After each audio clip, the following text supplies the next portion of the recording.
আমাৰ পিছফালে যিসকল আমাৰ দলৰ মানুহ বা সংগঠনৰ মানুহ আছে তেওঁলোকক কথা নেপাতিবৰ কাৰণে অনুৰোধ কৰিছো যাতে শান্তিৰে মই কথাখিনি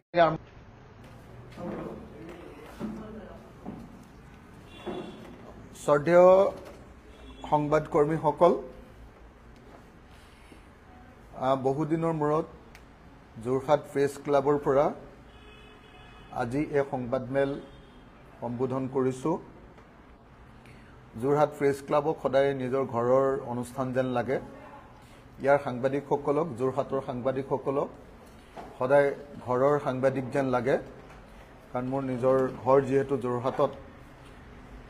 গতিকে সদায় আপোনালোকক লগ পালে ভাল লাগে মই প্ৰথমতে আপোনালোক সকলোকে আমাৰ সাংবাদিক আৰু সংবাদকৰ্মী সকলোকে আপোনালোকক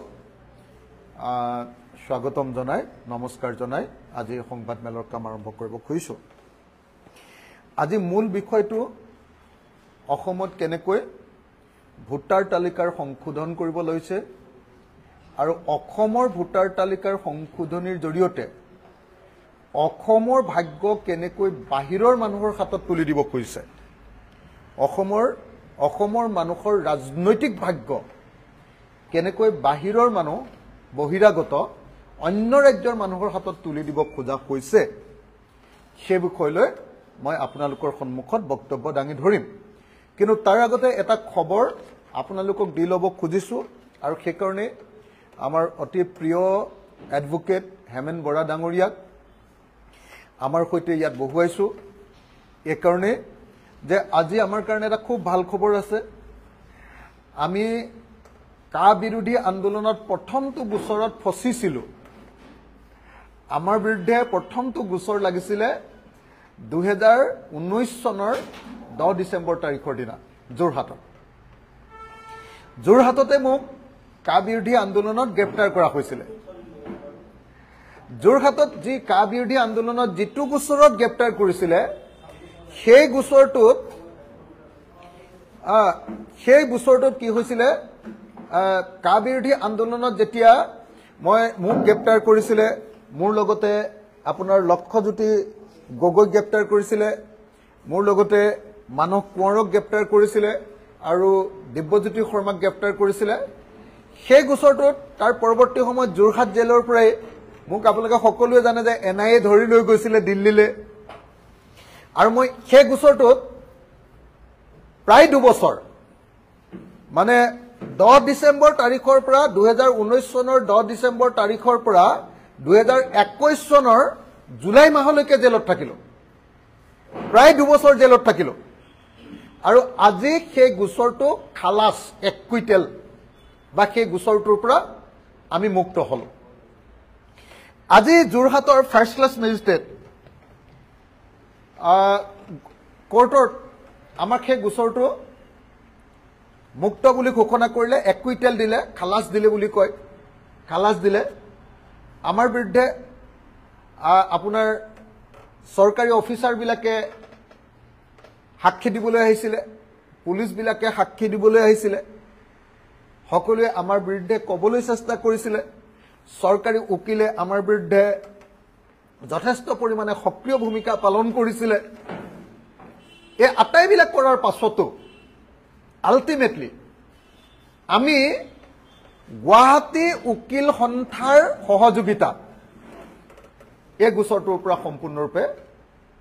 মুক্ত হৈ গলো গুৱাহাটী কৈছো যোৰহাট উকিল সন্থাৰ সহযোগিতাত সম্পূৰ্ণৰূপে মুক্ত হলো যেতিয়া আমাক যোৰহাটত গ্ৰেপ্তাৰ কৰিছিলে গোটেই যোৰহাটৰ উকিল সমাজখন গোটেই সমাজখনে আমাৰ হৈ উকালতি কৰিছিল তাৰপিছত গোচৰটোৰ দীঘলীয়া কাৰ্যকালত আমাৰ উকিল সন্থাৰ সভাপতি শ্ৰীযুত হেমেন বৰা তেখেতৰ নেতৃত্বত সুদীপ্ত নয়ন গোস্বামী আৰু বিশ্বজিৎ শইকীয়া আৰু আমাৰ ধ্ৰুৱ বৰুৱা তেখেতসকলে বিনামূলীয়াকৈ মানে আনকি উকালতনামাখনো তেখেতৰ টকাৰে কিনি আমি যে সহি কৰো উকালতনামাখনত সেই পইচাও আমাক খৰচ কৰিবলৈ নিদি যোৰহাট উকিল সন্থাই আমাক বিনামূলীয়াকৈ এই গোচৰটোৰ পৰা আমাক মুক্ত কৰি দিলে গতিকে প্ৰথম কথা অসমবাসী ৰাইজক ধন্যবাদ জনাইছো যে কা আন্দোলনৰ সময়ত 30টা মান গোচৰ মোৰ ওপৰত লগাইছিলে তাৰ ভিতৰত এতিয়ালৈকে 10-12টা মান গোচৰত মুক্ত হলো আজি যোৰহাটৰ গোচৰটোৰ পৰা মুক্ত হলো মনটো ভাল লাগিছে একুইটেল পালো আমাক বহুত ষড়যন্ত্ৰ কৰিছিলে হিমন্ত বিশ্ব শৰ্মাৰ উকিলে হিমন্ত বিশ্ব শৰ্মাৰ চৰকাৰে আমাক বহুত চেষ্টা কৰিছিলে নোৱাৰিলে গতিকে আজি ধন্যবাদ জ্ঞাপন কৰিলো আৰু এই কথাখিনি কৈয়ে এতিয়া মই মোৰ মূল বিষয়টোক লৈ আমাৰ সংবাদমেল সম্বোধন কৰিব খুজিছো এতিয়া সংবাদমেলৰ মূল বিষয়টো হ'ল যে এই যিখন ইলেকশ্যন কমিশ্যন অফ ইণ্ডিয়াই ফৰ্ম 8 দিছে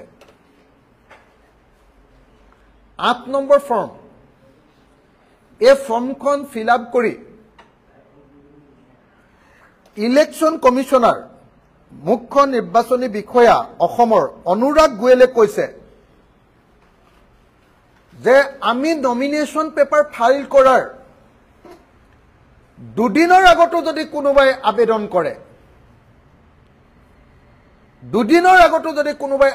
কৰে এই ফৰ্ম 8 খন লৈ তেতিয়াহলে সেই মানুহজনক তেওঁলোকে ভোট দিবৰ কাৰণে অনুমতি দিব সেইকাৰণে মই একেদিন আপোনালোকে সকলোৱে জানে মই দিল্লী আৰু মুম্বাইত আছিলো বিশেষ ৰাজনৈতিক কামত দিল্লী আৰু মুম্বাইত আমাৰ দলৰ কামত মই ঘূৰি আছিলো মই সময় পোৱা নাছিলো ডাইৰেক্টলি মুম্বাইৰ পৰা মই যোৰহাট আহিছো আজি গোচৰটোত উপস্থিত হ'বলৈ আৰু গোচৰটোত উপস্থিত হ'বলৈ আহি সেইকাৰণে পোনপটীয়াকৈ যোৰহাটৰ পৰাই মই প্ৰথমবাৰৰ কাৰণে অসমৰ ইতিহাস বদলাই দিব পৰা অসমৰ ৰাজনীতি বদলাই দিব পৰা এই বিশেষ সংশোধনী বিশেষ ভোটাৰ তালিকাৰ সংশোধনী বিষয়টোৰ ওপৰত ৰাইজৰ দলৰ বক্তব্য প্ৰকাশ কৰিছো মই ফৰ্ম 8 খন উধৰ পৰা মুধলৈকে 3বাৰ মান পঢ়িলো ফৰ্ম 8 খন উধৰ পৰা মুধলৈকে পঢ়ি মই যেটো বুজি পালো বুজি পোৱা কথাটো হ'ল যে ফৰ্ম 8 ৰ জৰিয়তে আমি আবেদন কৰিব লাগিব যিবিলাকে নতুনকৈ ভোটাৰ তালিকাত নাম ভৰ্তি কৰিব খোজে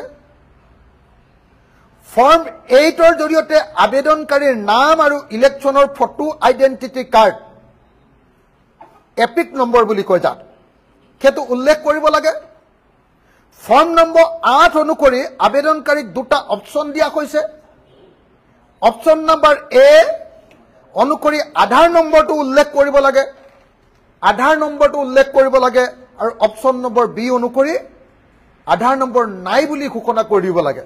মই আধাৰ নম্বৰ দিবলৈ অক্ষম কিয়নো মোৰ আধাৰ নম্বৰ নাই বুলি টিক মাৰিলে হৈ গ'ল ফৰ্ম 8 খনত স্পষ্টকৈ লিখা আছে যে আপুনি নতুনকৈ আবেদন কৰিবলৈ হলে দুটাই ক্ৰাইটেৰিয়া বেসিক্যালি আছে এটা হ'ল যে আপোনাৰ আধাৰ আছে নে নাই যদি আছে বুলি কয় তেতিয়ালে আধাৰ কাৰ্ডখন চাই দিলে নতুনকৈ ভৰুৱা মানুহজনৰ নামটো যদি উত্তৰ প্ৰদেশত বা বিহাৰত নামটো আছে তেতিয়াহলে সেইটো ওলাই পৰিব আধাৰ আছে বুলি কলে কিন্তু আপোনালোকে নিশ্চয় সকলোৱে এটো বস্তু জানে যে ভোট দিবৰ কাৰণে আধাৰ কাৰ্ড ম্যান্ডেটৰী নহয় সেইকাৰণে আধাৰ কাৰ্ড নাই বুলিও যদি আপুনি কয় তেতিয়া হলেও আপোনাক ভোট দিবলৈ দিব লাগিব আধাৰ কাৰ্ড নাই বুলি কলে কি হ'ব আধাৰ কাৰ্ড নাই বুলি কলে আপোনাৰ নামটো উত্তৰ প্ৰদেশ বা বিহাৰৰ ভোটাৰ লিষ্টত আছে নে নাই সেইটো কোনেও পৰীক্ষা কৰিব নোৱাৰিব কথাটো ধৰিব পাৰিলে নে গতিকে নিৰ্বাচন আয়োগে যেটো কথা কৈ আছে যে নহয় তেওঁ বেলেগখন ৰাজ্যত নাম কৰ্তন কৰিলেহে আমাৰ ৰাজ্যত নাম অন্তৰ্ভুক্ত কৰিম বা চৰকাৰে যি ধৰণে প্ৰপগাণ্ডা কৰি আছে যে বেলেগত নাম থকা মানুহেতো ইয়াত ভোট দিব নোৱাৰে আৰু উত্তৰ প্ৰদেশত নামটো কাটি কোনে আহি অসমত ভোট দিবলৈ আহিব এই বুলি যিবিলাকে কৈছে তেওঁলোকৰ কাৰণে মই হাথৰটো ভাঙি দিব খুজিছো এটো কিমান ডাঙৰ এটা হাথৰ মই হাথৰটো আপোনালোকক ভাঙি দিছো দেই চাব আপোনালোকে জানে যে এই বিধি অনুসৰি ফৰ্ম 8 যিখন উলিয়াইছে তাৰ বিধি অনুসৰি যিটো বিধিৰ অধীনত এই ফৰ্ম 8 উলিওৱা হৈছে যে কোনোবা এজন ক্যান্ডিডেট বিলাকে নমিনেশন পেপাৰ দাখিল কৰাৰ দুদিনৰ আগলৈকে বুলি কৈছে তাৰ মানে আগমুহূৰ্তলৈকে যদি কোনোবাই এপ্লিকেশন দিয়ে তেতিয়াহলে তেওঁৰ নাম নতুন ভোটাৰ তালিকাত ভৰাব লাগিব এটো হল নিয়ম এতিয়া ধৰক এজন মানুহে উত্তৰ প্ৰদেশৰ নিৰ্বাচন কোন চনত হৈছিল 2021 তে হৈছিল নে 20 হৈছিল নহয় 21 পিছত হৈছিল উত্তৰ প্ৰদেশৰ নিৰ্বাচনত ভোট দিলে বিধানসভাৰ নিৰ্বাচনত ভোট দি শেষ হল তাৰ পাছত তেওঁৰ নামটো আধাৰো আছে আৰু তেওঁ সেটো উত্তৰ প্ৰদেশত ভোটটো দি শেষ হৈ গল তেওঁ এবাৰ বিহাৰত ভোট আহিলে কোন চনত 2025 ত বিহাৰত ভোট আহিলে 2025 ত যেতিয়া ভোট আহিলে 2025 ত ভোট আহোতে তেওঁ উত্তৰ প্ৰদেশৰ আধাৰখনো দেখুৱালে কিন্তু কলে যে মই এতিয়া বিহাৰত থাকো গতিকে মোক বিহাৰত ভোট দিবলৈ দিব লাগে 2025 ত বিহাৰত তেওঁ ভোট দিলে উত্তৰ প্ৰদেশত তেওঁ ভোটটো কাটি দিলে কাৰণ এপিক নাম্বাৰটো দিব লাগে নহয় সেই এপিক নাম্বাৰটো দি দিছিলে তেওঁ খেটো নামটো দিওতে ইলেকশন ফটো আইডেন্টিটি কাৰ্ড যে পালে তাত কি কৰিলে যে তেওঁ কলে যে ঠিক আছে তেওঁ কৈ দিলে ঘোষণা কৰি দিলে ফৰ্ম 8 ত যে নহয় মোৰ উত্তৰ প্ৰদেশত ভোট আছিল মোক উত্তৰ প্ৰদেশত ভোট নালাগে এটো কৰ্তন কৰি দিও তেওঁ হে বিহাৰত ভোট দিলে হয়নে দুদিনৰ আগত আহিলেও হ'ব মাত্ৰ এটা এড্ৰেছ লাগে হয়নে বিএলও বিলাকৰ লগত যোগাযোগ কৰিলে মানে এড্ৰেছ এটা চৰকাৰে মানে এড্ৰেছ এটা কৰি দি বিএলও কৈ দিলে হল এটো কিটা আমাৰ লিষ্ট দে এটা পাস কৰি দিবি বিএলও চৰকাৰৰ মানুহ গতিকে চৰকাৰেটো কৈ দিলে মানে কৈ দিব যে ঠিক আছে এওঁলোকৰ এড্ৰেছ আছে এড্ৰেছটো চালে ঠিক আছে এড্ৰেছ আছে পাস বাই সেই দুদিনৰ আগত আহিলেই জানিবা তাত থাকিও ললে কিনো অসুবিধা আছে এটো এড্ৰেছটো পাস কৰাই ললে তেওঁৰ নামটো এবাৰ কোড ঘুমালে বিহাৰৰ বিধানসভা নিৰ্বাচনত ভোট দিবৰ কাৰণে বিহাৰৰ ভোটাৰ তালিকাত সোমাই গল বিহাৰত ভোট তেওঁ দিলে উত্তৰ প্ৰদেশত দিছিলে এবাৰ বিহাৰত দিলে বিহাৰত ভোট দি শেষ হল এবাৰ ভোট কত আহিলে অসমত এবাৰ তেওঁ বিহাৰৰ ইলেকশনৰ যেটো এড্ৰেছ আছিল সেই এড্ৰেছটো ব্যৱহাৰ কৰি এবাৰ অসমত তেওঁ এপ্লিকেশন কৰিলে যে মই অসমত থাকো গতিকে মোক অসমত ভোট দিবৰ কাৰণে মোৰ নামটো হুমুৱা নাছিলে কৰ্মসূত্ৰে মই অসমত আছো গতিকে ইয়াত লেবাৰ কৰি আছো কিবা কৰি আছো যিকোনো এটা কথা কলে হৈ গল কৰ্মসূত্ৰে মই ইয়াত অসমত আছো গতিকে অসমত ভোট দিবৰ কাৰণে মোক ভোটত নাম অন্তৰ্ভুক্ত ভোটাৰ কাৰ্ডত নাম অন্তৰ্ভুক্ত কৰিব লাগে তেওঁ তেতিয়া বিহাৰৰ নামটো কৰ্তন কৰি দিলে তেওঁ আধাৰ নেদেখুৱালে নাম কৰ্তন নকৰিলে হ'ব আধাৰ নাই বুলি কৈ দিলে হ'ল যদি আধাৰ আছে তেতিয়াহলে তেওঁ বিহাৰত নামটো কাটি দিলে হলনে বিহাৰত নামটো কাটি অসমত নামটো ভৰাই দিলে অসমত ইলেকশনত ভোট দিলে মাৰ্চ বা এপ্ৰিলত আমাৰ ভোট হল ফাৰ্স্ট ফেজ হলে মাৰ্চত দিলে সেকেন্ড ফেজ হলে এপ্ৰিলত দিলে হৈ গল তেওঁ এপ্ৰিলত দি শেষ হৈ গল শেষ হৈ দি তেওঁ যেতিয়া শেষ হৈ গল এবাৰ তেওঁ আকৌ উত্তৰ প্ৰদেশলৈ গল এবাৰ তেওঁ উত্তৰ প্ৰদেশলৈ গল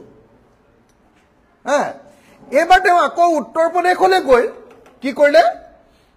যে মই অসমত আছিলো এতিয়া আৰু মোৰ নিজৰ ঘৰলৈ ঘূৰি আহিছো মোক ভোট দিবলৈ দিব লাগে আকৌ ইলেকশনৰ আগে উত্তৰ প্ৰদেশত আকৌ নিজৰ নামটো ভৰ্তি কৰি ললে তেওঁ কেবাৰ ভোট দিলে উত্তৰ প্ৰদেশত বিহাৰত অসমত দৰকাৰ হলে পশ্চিম বংগতো একছাত মাৰি থৈ যাব পাৰিব হয়নে তাৰপিছত তেওঁ উত্তৰ প্ৰদেশত ভোট দিব এটো এটা ভয়ংকৰ নিৰ্বাচনৰ ভোটাৰ তালিকাত নাম অন্তৰ্ভুক্তিকৰণৰ এই যিটো বিধি এই বিধিটো এটা ভয়ংকৰ বিধি আগতে বিজেপি চৰকাৰ নাছিলে কাৰণে মানে ষড়যন্ত্ৰকাৰী 2 নম্বৰী বুদ্ধি থকা বিজেপি চৰকাৰ নাছিলে কাৰণে হয়তো আগতে 2 নম্বৰটো কেনেকৈ কৰিছিলে আগতে হয়তো অকল মৰা মানুহজনৰ নামতে কোনোবাই ভোট দি দিয়ে এতিয়া মৰা মানুহৰ নামতো ভোট দিব পাৰিব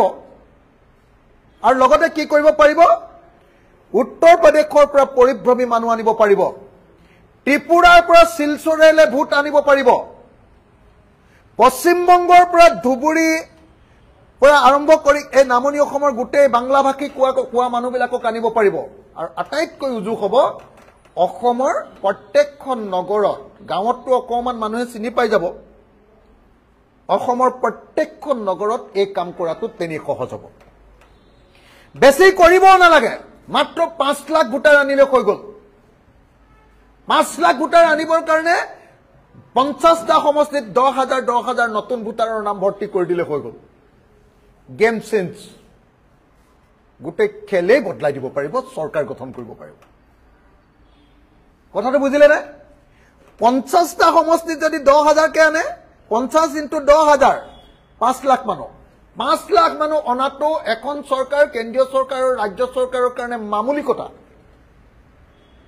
এটা আপোনালোকৰ যোৰহাটৰ ৱাৰ্ডবিলাকত দিলেও কোনেও চিনি নাপাব মোৰ শিৱসাগৰৰ ৱাৰ্ডত দিলেও চিনি নাপাব মাৰ্গেৰিটাৰ ৱাৰ্ডত দিলেও বেংগলী মানুহে আহি দিলেও চিনি নাপাব বিহাৰী মানুহে আহি দিলেও চিনি নাপাব উত্তৰ প্ৰদেশৰ মানুহে দিলেও আহি চিনি নাপাব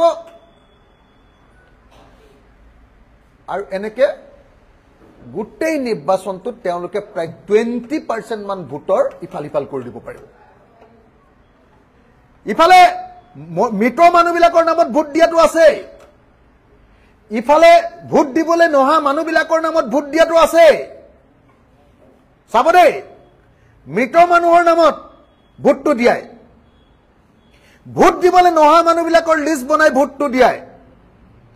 বাহিৰত থকা মানুহবিলাকক ট্ৰেইন বা এৰোপ্লেনৰ ভাড়া দি আনি ভোটটো দিয়াই হেতুটো আছে আৰু কি কৰিব পাৰিব এতিয়া আটাইতকৈ ডাঙৰ কথা এটা সমষ্টিত নতুনকে ভোটাৰ 10,000 যদি ভৰাই দিয়ে তেতিয়াহ'লে 50টা সমষ্টিত যদি 10,000 কে ভৰাই মাত্ৰ 5 লাখ ভোটাৰ আৰু 5 লাখ ভোটাৰে গোটেই অসমত চৰকাৰ বদলাই নিজৰ মতে চৰকাৰ বনাই দিব পাৰিব ধৰি ৰাখিব পাৰিব নহলে বদলাই দিব পাৰিব গতিকে আপোনালোকক মই ক'ব খুজিছো যে অন্য কোনো ব্যৱস্থাৰ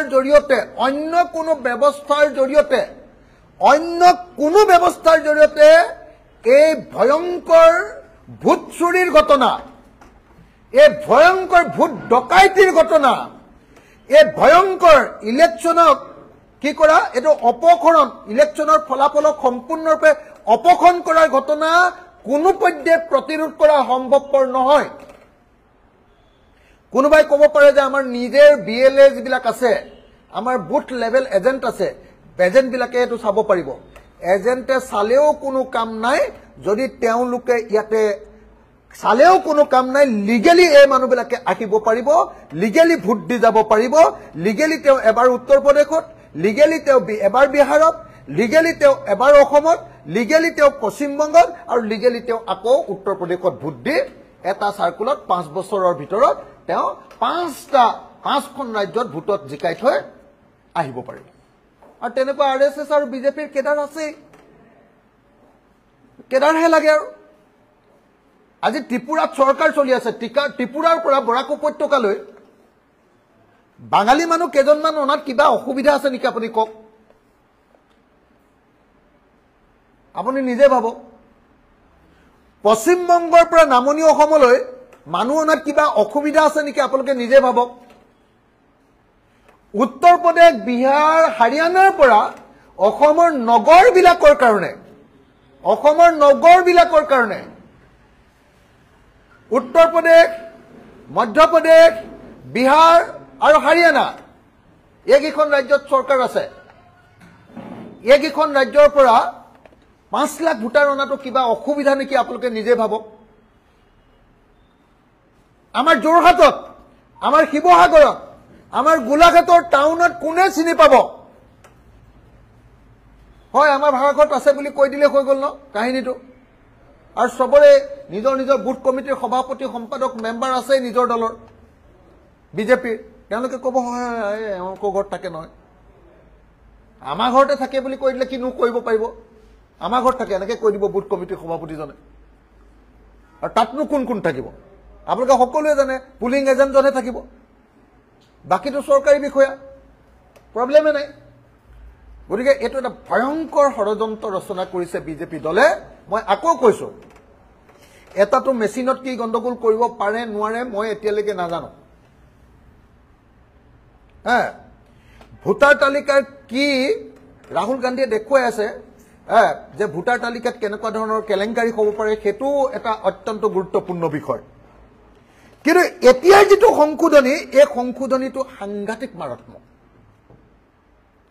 যাক ইংৰাজীত গেম চেঞ্জিং বুলি কয়। সম্পূৰ্ণৰূপে নিৰ্বাচন দখল কৰি ল'ব পৰা এটা কাৰবাৰ, সম্পূৰ্ণৰূপে গোটেই দৃশ্যপট বদলাই দিব পৰাৰ, নাটক বদলাই দিব পৰাৰ,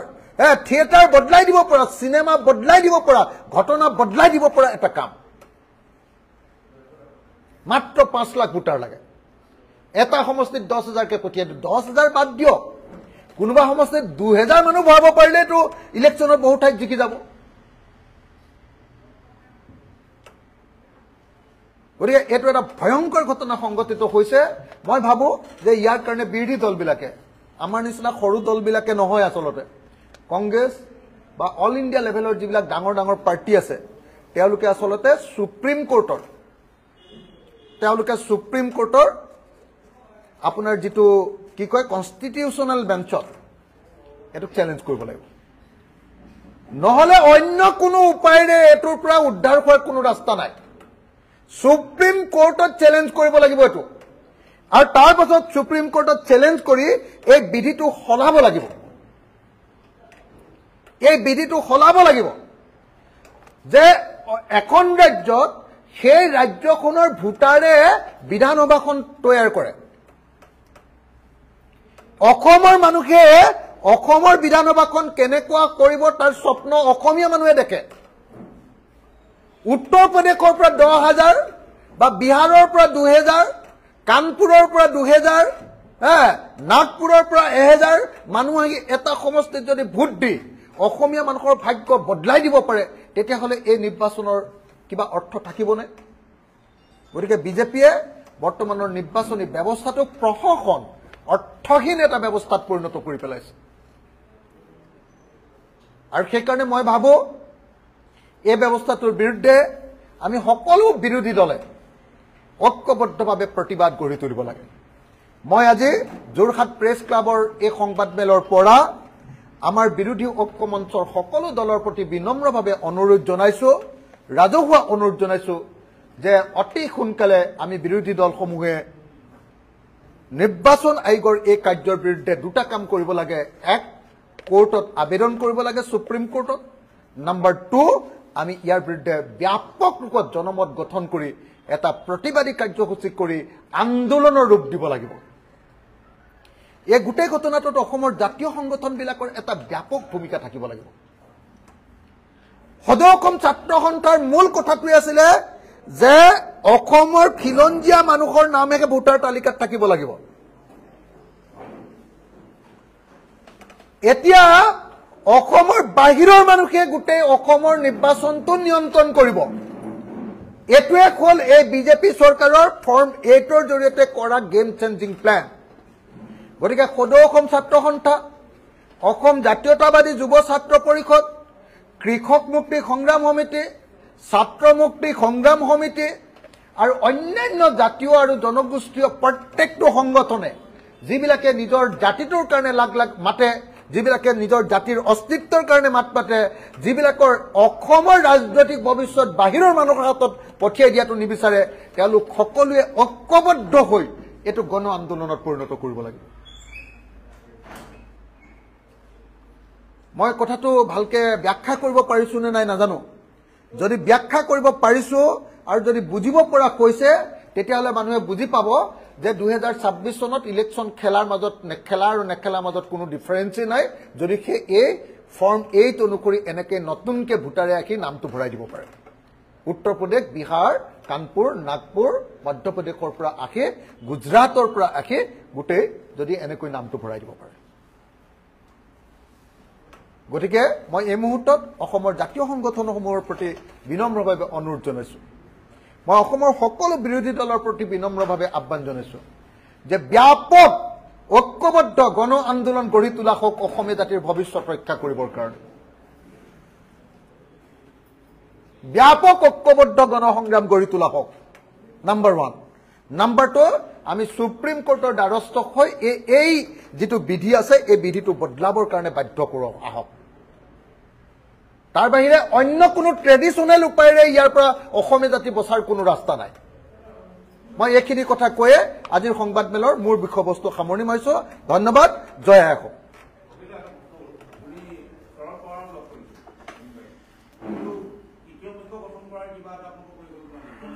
মানে মই এটা কথা আপোনালোকক ক্লিয়াৰ কৰি লওঁ যে আজিৰ যিখন সংবাদমেল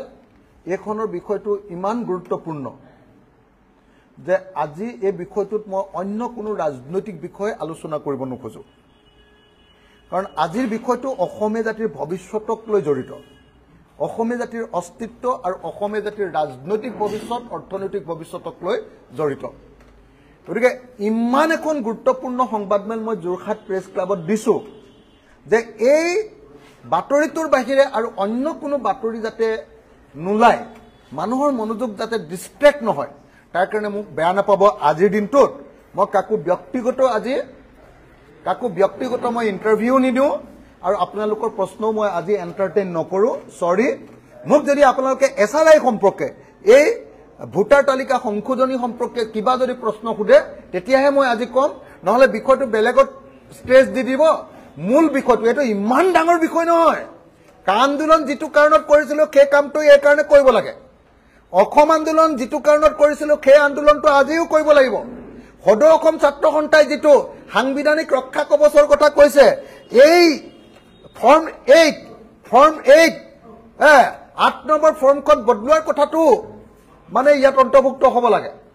এই ধাৰা বদলি কৰাৰ বিষয়টো অন্তৰ্ভুক্ত হ'ব লাগে ইমান গুৰুত্বপূৰ্ণ বিষয় গতিকে মই ভাবো যে আপোনালোকে আজি বেয়া নাপাব মই আপোনালোকক সন্মান কৰো আপোনাৰ গুৰুত্বপূৰ্ণ প্ৰশ্ন আছিল এটো মই কবলৈ পালে ভাল পালোহেঁতেন কিন্তু মই আজি কাকো এন্টাৰটেইন নকৰো এটাও ব্যক্তিগত ইন্টাৰভিউ নিদিও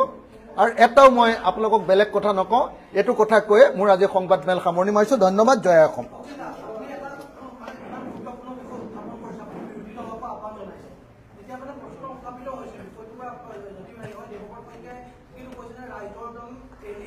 মানে এই বিষয়টোৰ ওপৰত আজি মই কথা নকওঁ এই বিষয়টোৰ ওপৰত মই আজি কথা নকওঁ কাৰণ এই বিষয়টো উলিয়ালে আপোনালোকে যদি কোনোবাই ইচ্ছাকৃতভাৱে কোনোবা সংবাদ মাধ্যম যদি কেনেবাকে ডিস্ট্ৰেক্ট কৰে ধৰক আজি নিউজ লাইভ আছে নিউজ লাইভে এটো মোৰ বাতৰিটো নুলিয়ায় আৰু আপোনালোকে খুদা কথাটোহে উলিয়াব সেইকাৰণে মই আজি আৰু নকওঁ ধন্যবাদ জয় অসম